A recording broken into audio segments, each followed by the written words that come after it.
नमस्कार, news track के Y factor में आपका स्वागत है। मैं हूं योगेश मिश्र। भारत के प्रधानमंत्री नरेंद्र मोदी ये कहते हैं कि मैं हवाई जहाज़ की यात्रा करते हुए हवाई चप्पल पहने लोगों को भी देखना चाहता हूं। यानी वो हवाई यात्राओं को बहुत नीचे तबके तक पहुंचाना चाहते हैं। ये निश्चित तौर से नेक भारत और श्रेष्ठ भारत के लिए एक बड़ा और अच्छा सपना है। लेकिन हम अगर एयरलाइंस के इतिहास पर गौर करें तो हमें यह तथ्य भी हाथ लगता है कि तकरीबन 3 दशक पहले जब प्राइवेट एयरलाइंस ने उड्डयन के क्षेत्र में कदम रखा, तब से हर साल कोई न कोई एयरलाइंस उड्डयन से बाहर हो रही है, दिवालिया हो रही है। हाल फिलहाल मामला गो एयर का है। इस लिहाज से देखें तो गो एयर और पहले भी जो एयरलाइंस बाहर हुई हैं उनमें कमियां क्या थी? क्या ये धंधा सिर्फ नुकसान का ही है? इस क्षेत्र में जो लोग आ रहे हैं उनके सपने क्या हैं और क्या उड्डयन का क्षेत्र प्रधानमंत्री के सपनों को पूरा करने के लिए खुद को तैयार कर रहा है? Go first Airways Wadia group के स्वामित्व वाली कंपनी है जिसने वित्तीय अशांति से जूझने के बाद दिवालिया होने की अर्जी लगाई है। जहां देश का घरेलू विमानन क्षेत्र महामारी के बाद मजबूत ट्रैफिक रिकवरी के साथ आगे बढ़ रहा है, Go First airline Pratt and Whitney engine की अनुपलब्धता के कारण गंभीर वित्तीय संकट से जूझ रही है, जिसके परिणामस्वरूप इसके आधे से अधिक विमान खड़े हो गए हैं। इंजन निर्माता कंपनी ने गो फर्स्ट को सर्विस देने से इनकार कर दिया है। बंद होने वाली पहली निजी airlines east west travel and trade link limited थी, जिसने 2 साल काम करने के बाद नवंबर 1996 में अपना परिचालन बंद कर दिया। उसी साल मोदी लुफ्त लिमिटेड भी कारोबार से बाहर हो गई। भारत में 1994 में निजी एयरलाइंस ने उड़ान भरनी शुरू की। आधिकारिक आंकड़े बताते हैं कि 1994 के बाद से या तो 27 एयरलाइंस बंद कर दी गई या उसका किसी न किसी एयरलाइंस में विलय हो गया। जेक्सस एयर सर्विसेज प्राइवेट लिमिटेड, जो जूम एयर के रूप में संचालित होती थी, डेक्कन चार्टर्ड प्राइवेट लिमिटेड और air Odisha aviation private limited ने 2020 में अपनी दुकान बंद कर दी, जबकि हेरिटेज एविएशन प्राइवेट लिमिटेड ने 2022 में उड़ान बंद कर दी। कभी फुल सर्विस एयरलाइंस रही जेट एयरवेज ने अप्रैल 2019 में परिचालन बंद कर दिया। यह कंपनी वित्तीय संकट से जूझ रही थी। अभी तक इसने संचालन को फिर से शुरू नहीं किया है, ताकि एक विजेता बोलीदाता को दिवाला समाधान प्रक्रिया के माध्यम से पाया जा चुका है।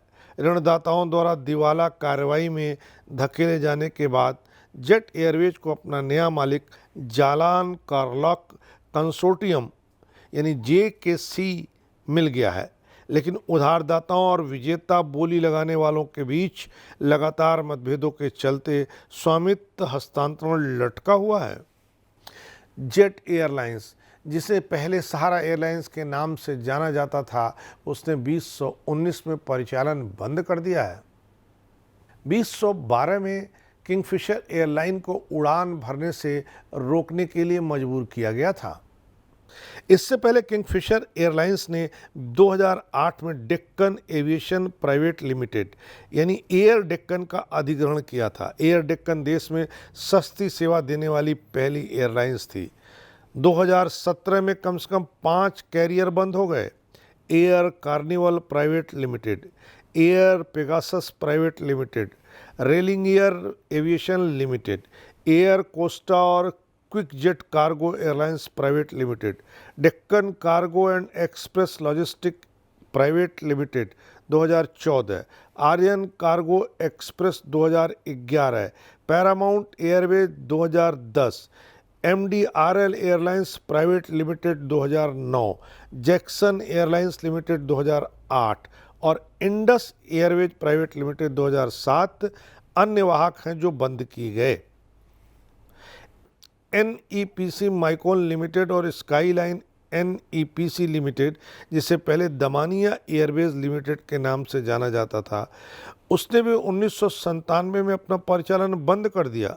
अब आधिकारिक आंकड़ों के अनुसार Lufthansa cargo India private limited ने 2000 में उड़ान भरना बंद कर दिया।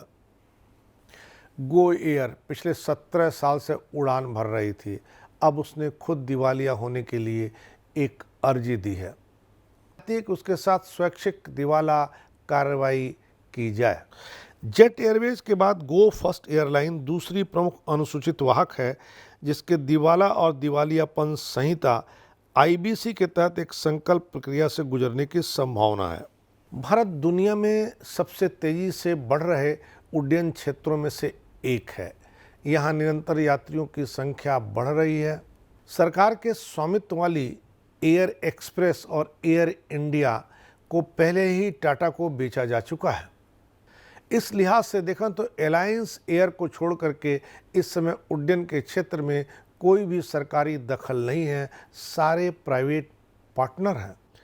मार्च 1994 में जब सरकार ने वायु निगम अधिनियम 1953 को निरस्त कर दिया तो अनुसूचित हवाई परिवहन सेवाओं के क्षेत्र में कारपोरेट्स का एकाधिकार समाप्त हो गया।